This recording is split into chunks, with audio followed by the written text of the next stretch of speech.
Hello, and welcome back to the Money Making Mamas Show. I'm Nancy Wallace-Laabs. And I'm Kelcie Leka. And we're very excited. Kelcie, are you excited? Mm-hmm. It's our first podcast of 2026. Yes, it's February 17th. We're a little behind the eight ball, but we have been super busy rebranding. Mm-hmm. Kelcie, what have we been doing? We've been doing a lot. I think just between personal and business, we've been doing a lot. But I can't even remember when our last one was. So it's been a while. So the holidays, and then we did a rebranding photo shoot with, and I love them. They turned out so good. We used photography by Kylie. So if you're local Dallas area, she has her own studio, which is really nice.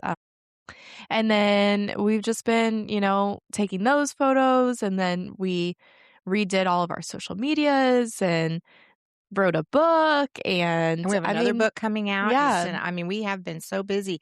And we've also rebranded a little bit on our messaging too, right? Yeah. So after, I don't know, been doing this for coming up on 2 years.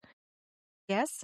Yeah. Yeah, almost. Okay, a few months. Maybe a year and a half. But one of the things I'm excited about is we're going to kind of go back to my roots of single family homes as an investment. Yeah. Because what we found was that it was confusing for people about, we were, talking about all these different strategies, and not that you can't learn them along the way, but even when you and I started, you were like, what? Yeah. What? Yeah. What? And so I think that that's kind of hard for people to follow. Well, and I think that one of the biggest questions we got outside of like, oh, how do you make money, was, do you just work with moms? We did at first, because if you've been listening and you know us, that's where our story started, and wanting to help other moms. But then at the end of the day, we got like, can dads do it? Can single people do it? I don't have kids. Can I do it?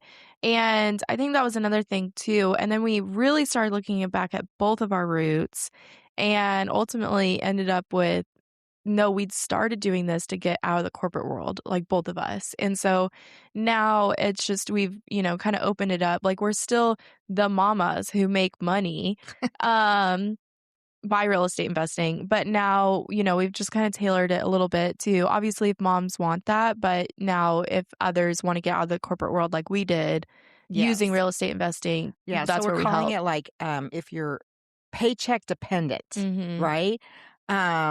And so how do you move from having the full-time job, like you did? That's your story.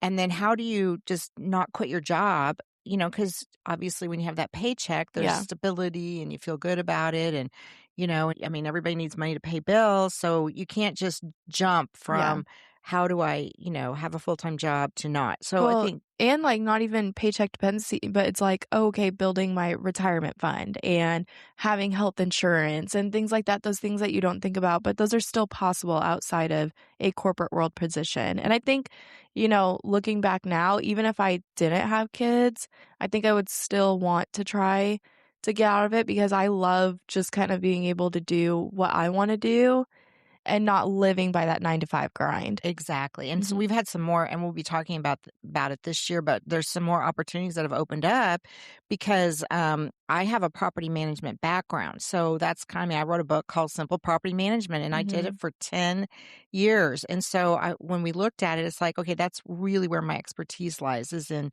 how to find and fund and get those rental properties. So today I thought it would be fun to kind of take your example of how you left it and actually use numbers. So people are going to need pen and paper unless you can just remember this. And I have notes because I wasn't going to be able to remember all of this. So what we did is we are going to have notes in our laps today, but I thought it would be fun. And we're just going to talk about, I have talked to so many people that say, I'm going to wait, or I'm still searching, or they, have watched one more YouTube video, which we do have, out there.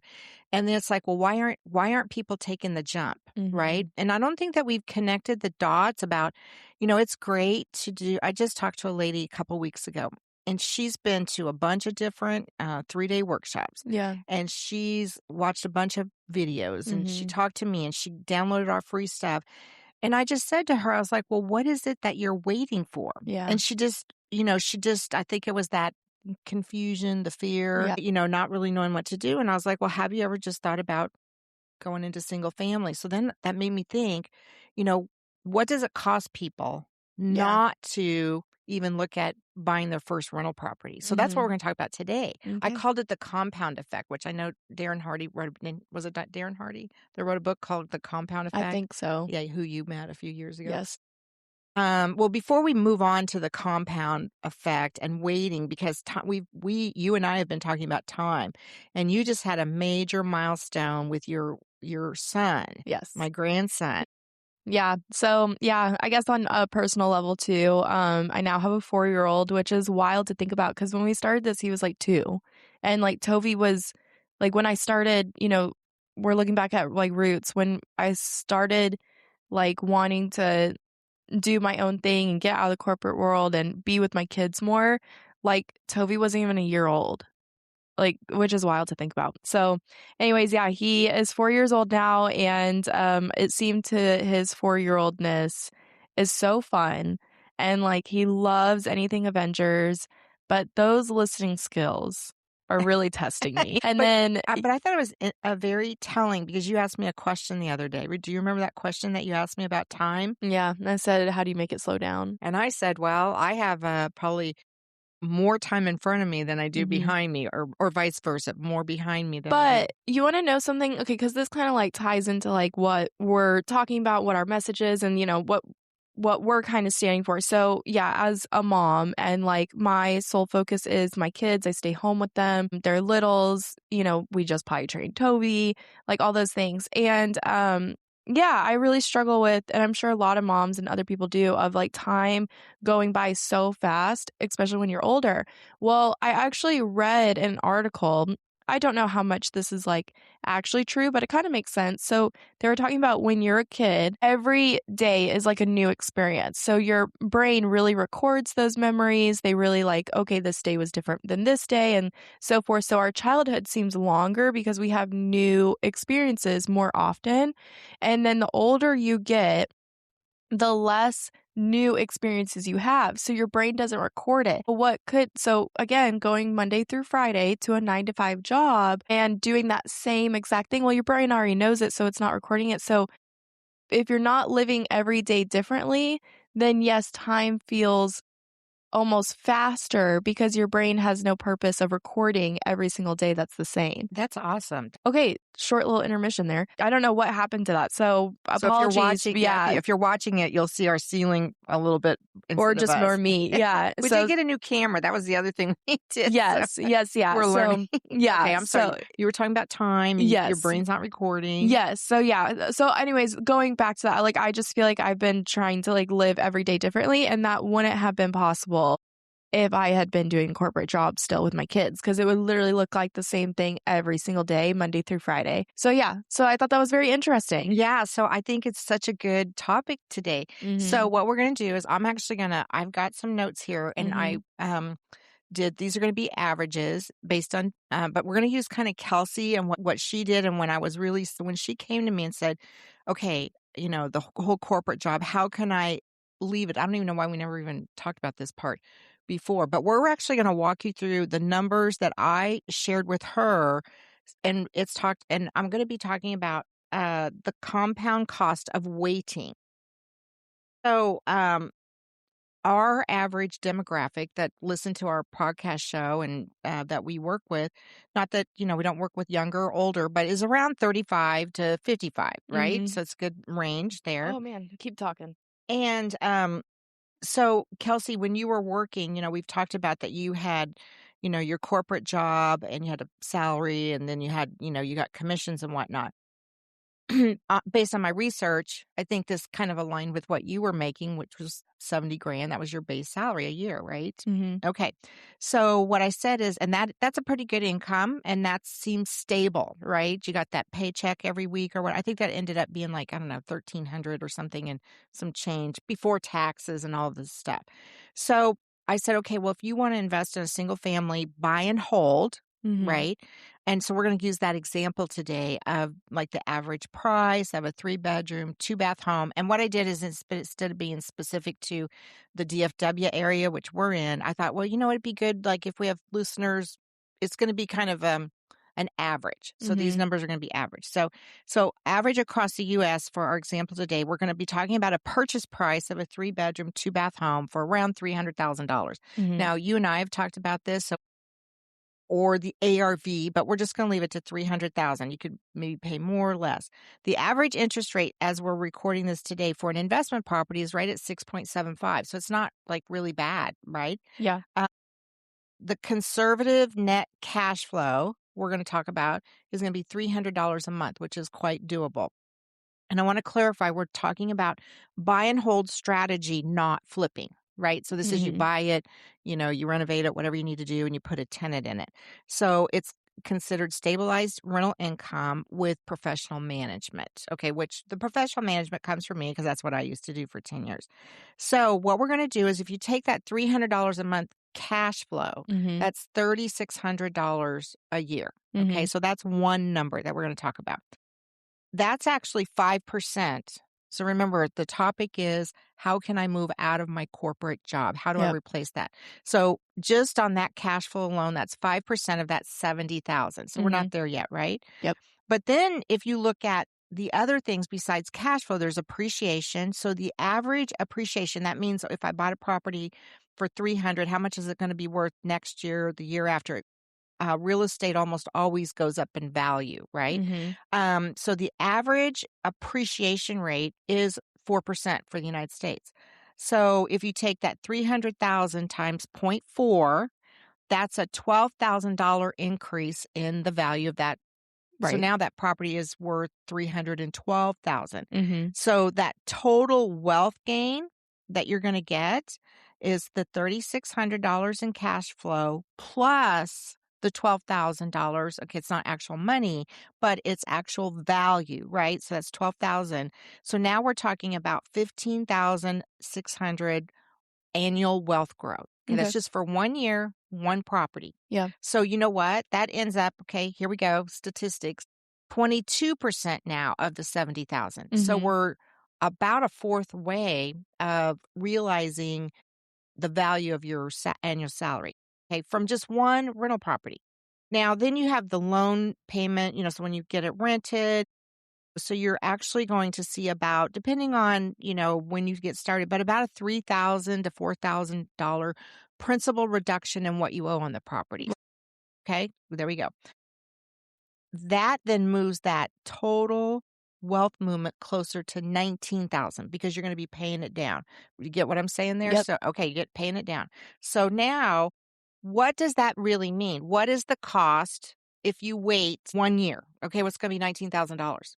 So for every year on this example that you wait and don't take action to buy that first rental property, you're missing out on earning $19,000 of wealth. That makes sense? Yeah. Okay. So let's say what happens if you waited 3 years, which we know people have. I mean, I've been doing this for a long time. So I've been talking to a lady, okay, it's going on 8 years now. Yeah. I mean, sweet person, has the money to invest, just hasn't. Just in the first 3 years, she's lost out on 10,800 in cash flow. And I didn't even include rent increases, which, if you, Right. right? And then appreciation lost 36,000. So at the end of 3 years, that $300,000 property is now worth 336,000. And the principal reduction, which means you're making payments on the principal on your loan, is going to be 10,000. So that's over $55,000 in 3 years. Yeah. One rental property. That you're leaving on One, the table. okay? So that's almost the whole 70,000, right? Now, what if you delayed buying a rental property for 5 years? I'm not going to go through every single number, but that after 5 years of waiting is $100,000, $100,000 just by not taking any action, $100,000. And that could be the down payment on like not just one property, but 2 properties. So is that crazy? I mean, yes, to leave that on the table. Yeah, I sure. mean, it is, Mhm. and, one of the questions that I just ponder and I ask people this, why are you waiting? Yeah. Why are you waiting? I mean, you're responsible, Mhm. what is holding you back? So I don't know, I think waiting feels safe for people, I think. Oh, yeah. You I would know, definitely agree with that. they Like, think it's it's so risky, but wait till I get into some other numbers here. mhm.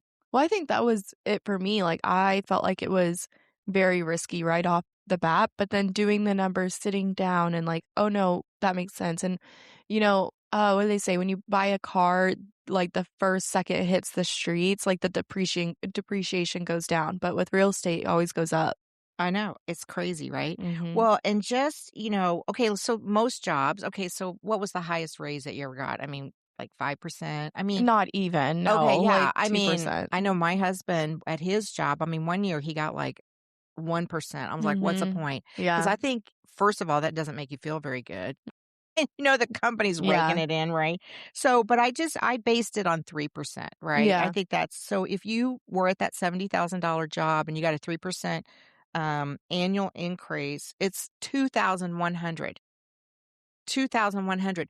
Okay, remember I said cash flow alone, Right. 3,600? So if you had kept your job, bought one rental property, and never got a raise, you'd still make more money than you would just Yeah. by having that one rental property. Yeah. So that's I think that's what I really want to convey in this show today is that you can wait and right now what's happening in the economy actually is a really good time. I mean, I think it's always a good time to buy single family homes just because people always need to rent. There will always be a need for rentals. But sometimes there's other alternatives that you can do, like, short term rentals or things like that. So, I have a quick question, Yeah. and it goes back to numbers. Can you explain? Because I feel like this is something that was confusing for me at first. When we like, as a homeowner, like, especially before COVID, interest rates were, like, 2%, and then all of a sudden we jumped to, like, 6%, and, like, that's scary for as a homeowner. Why is that good for an investor? The interest rate on when people buy home, so home ownership is a little bit different because you're usually talking about first-time home buyers, and Mhm. they don't have the income, right? Because Mhm. first-time home owners are younger. No, they're not usually established people. I mean, it's kinda changing. The reason in real estate investing, the interest rate so when I bought my first rental property, it was 6.5%. Oh, well. Today, it's only 7%. Yep. So the interest rates are always high, but it's 100% tax deductible. Mm.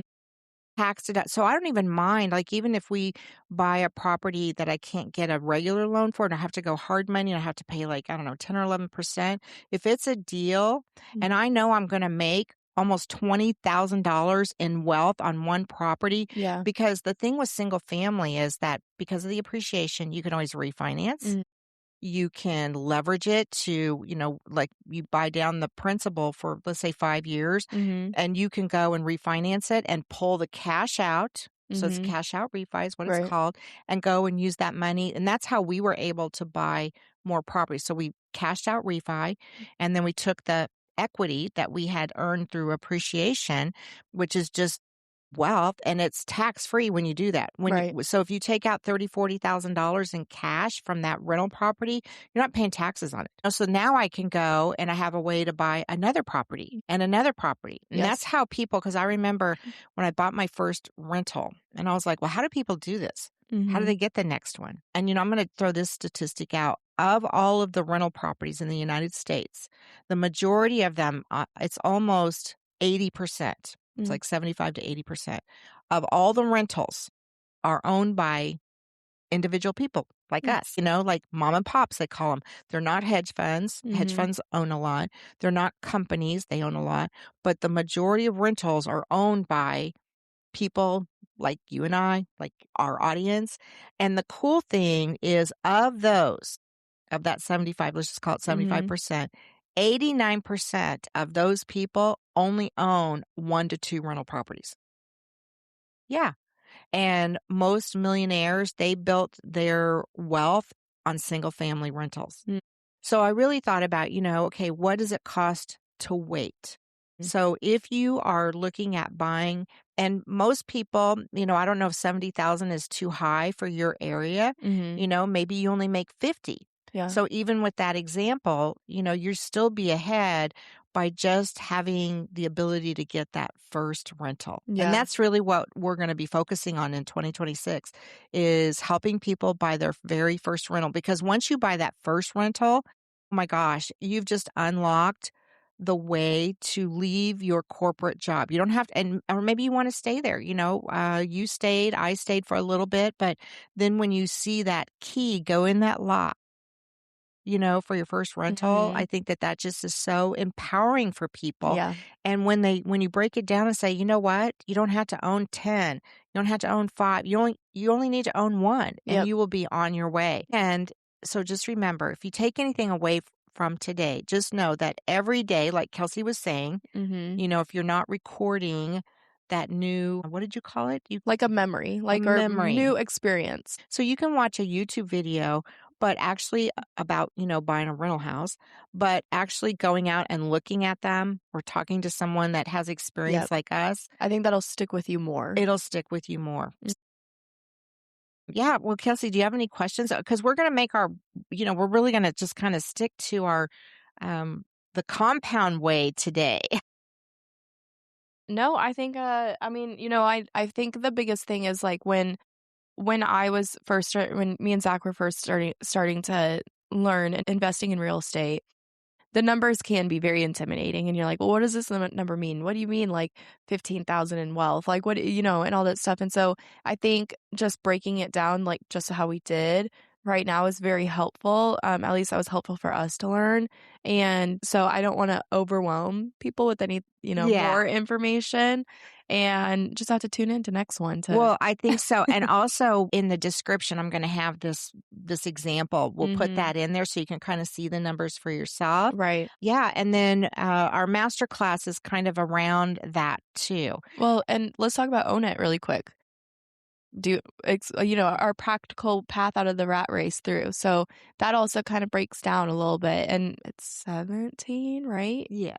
So that's just kind of another simple tool that we have in our back pockets that can help break down the initial processes of investing in real estate. Yes, Mhm. yes, that's a good, segue, so Yes, well and, back to, we've been busy and all that, so obviously if you're watching, you'll see new, podcast room, yes. and so little technical difficulties, we got a new camera, and I guess it, like, tracks Yeah, your movements. if you Um move too fast or yeah, something. I know, now I'm, like, scared to make, like, these big moves. And we got new So lighting. we did get new lighting and all that stuff. Uh, Next time though, we'll have a stay still camera and we won't have to get up. But yeah, we're very excited about our podcast room and kind of ramping it up again and getting back to it. Yep, I'm excited. So, Mm. well, thank you again for Mhm. tuning in. Mhm. Go out there and watch that master class. It's free. And, you have any questions, drop it in the comment and we'll be happy to help you figure out your compounding way to leaving the corporate world. So, Yes, all right. exactly. Kelsey, good to see you again. Good to see All you. right. Love you. Love you. Bye bye. Bye.